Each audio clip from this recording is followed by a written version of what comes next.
how can I get better at dealing with the sadness of losing people at different phases of life, whether through death, disagreement, or just kids growing into adults? I feel myself getting stuck in these emotions. It's a good question because it's actually one of the real keys to growth and development and expanding our lives. We'll talk about the construct at first, because this is not a problem. Okay, what you're describing is not like, oh crap, something went wrong, I've got to let go of something, I'm losing something. That's really not a problem. That's in the design of life itself. That's how we are made. I mean, look at the seasons. What happens? You know, Ecclesiastes 3, one of my favorite chapters, says that to everything there's a season and a time for every activity under heaven.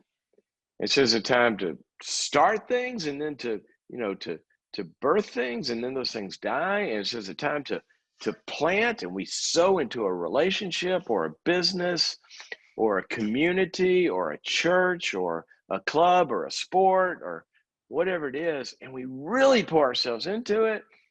And then that season is over, and it says then we got to uproot what we planted. Now think about that. I built a healthcare company. Thought I was going to be doing it for the rest of my life. And, psych hospitals and treatment centers, throughout the Western United States. I did that with John Townsend.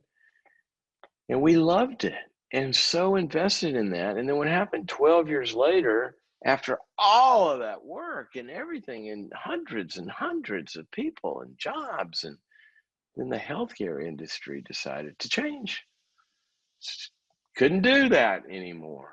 That season was over. It's one of the biggest transitions I ever went through professionally.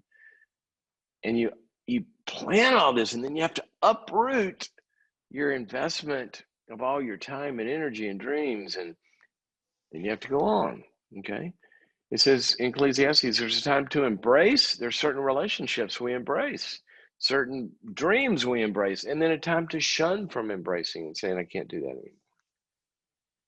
So what I'm trying to say here to our email question writer is, don't think something's wrong. Now, something is wrong in one of these when somebody dies. That wasn't supposed to happen. When God created life, he created life. And when we moved away from him, who is the source of life, and unplugged from him, death entered the universe, our universe. So that's abnormal. That's not supposed to happen. But the rest of it is. So think about this. You're an infant. What do you got to do? You got to let go of infancy and that closeness with mommy, or whoever your primary caretaker is, and grieve that security and go. But you get something in return, don't you? You get autonomy, and you get to go explore the world. And then you go explore the world, and you death to safety, bam, fall down, touch the stove, it burns.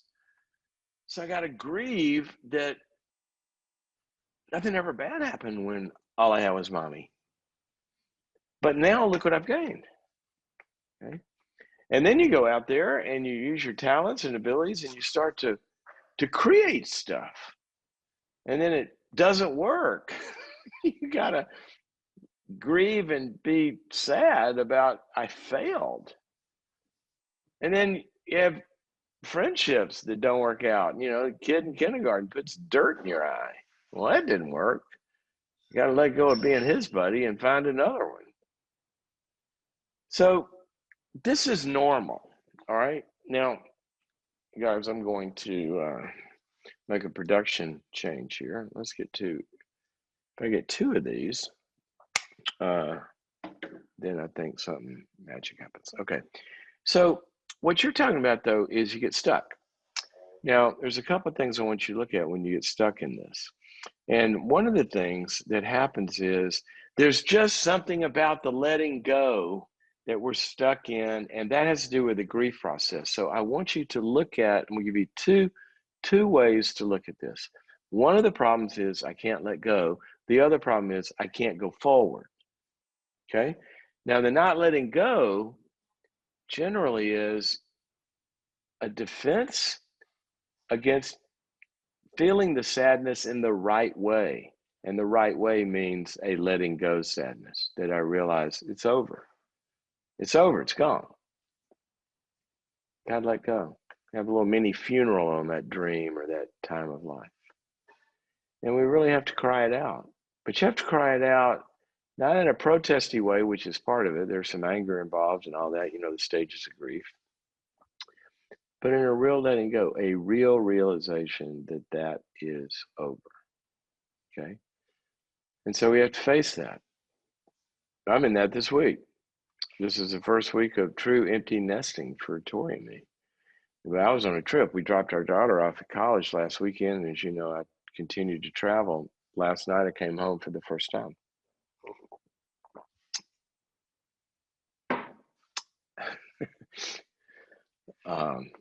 Sorry, guys, I'm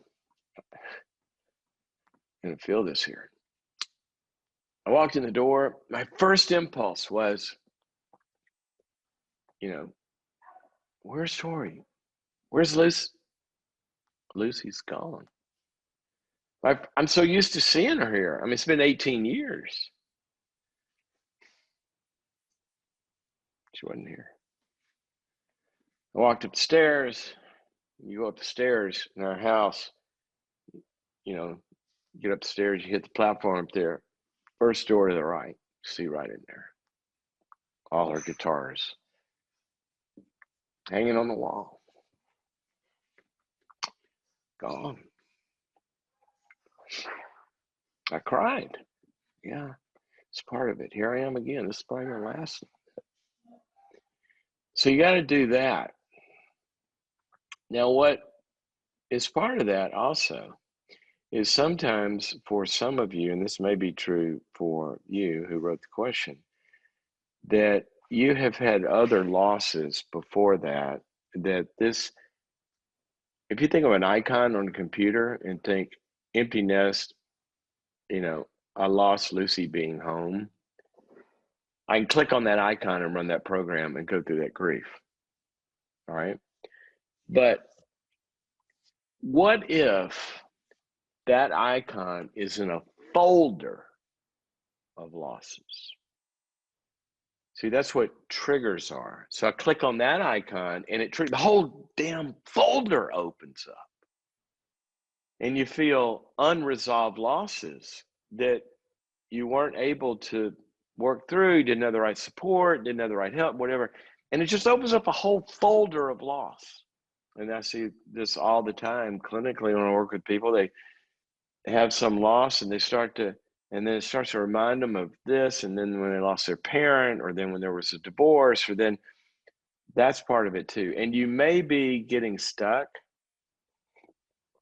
because one loss opens up a folder, and you got to get into a place where you can process that. You just have to, in order to get past it. So that's half of the other half's going forward. And sometimes we resist going forward in part because it makes us let go, right? It's part of the loss, but also fear, don't know what we're going to do. And that's its own task. And let me tell you something, that can be the exciting part of loss. Now, I live in California. We don't know when the seasons change in Los Angeles. Oh, we do. The smog turns a different color. That's right. We do know it. If you can, what season is it now? Looks like it might be getting into the fall. But where most of you live, into summer, what happens? The trees start to turn. And what happens? Summer's over. But football season. Apple picking, if you live in Indiana or somewhere. There's something new. Tori and I have had a lot of discussions. We're an empty nest, but we were married 5 years before we had Olivia. And oh my gosh, was that fun? It's like 5 years of full on dating, right? let's go somewhere. Okay, oh, there aren't any kids. Okay, we can go. So there's, and we're in a process now, and it takes work. And the other day we were talking about carving out a couple of days, and even bringing in a facilitator, a good coach, to let's really talk about this next season of life and our mission and our values and what do we want to do and what do we want to accomplish together and apart, separately, and how do we want to do this. So it takes some work. And sometimes if you'll look at the next season and you'll do some work like that, and each of us individually is thinking about our own next season now, apart from having kids in the house, and then together as a team, that lays guardrails down where it also makes the letting go get easier. And I think we do this all the time. You do it in seasons, you do it when things end, a lot of stuff. It's important to have funerals. When somebody leaves a company, what do? You have a going away party at the office. When seasons leave you, it's good to have a reminiscing time, sort of like a funeral. So a memorial service, but it's a celebration of the life that was there.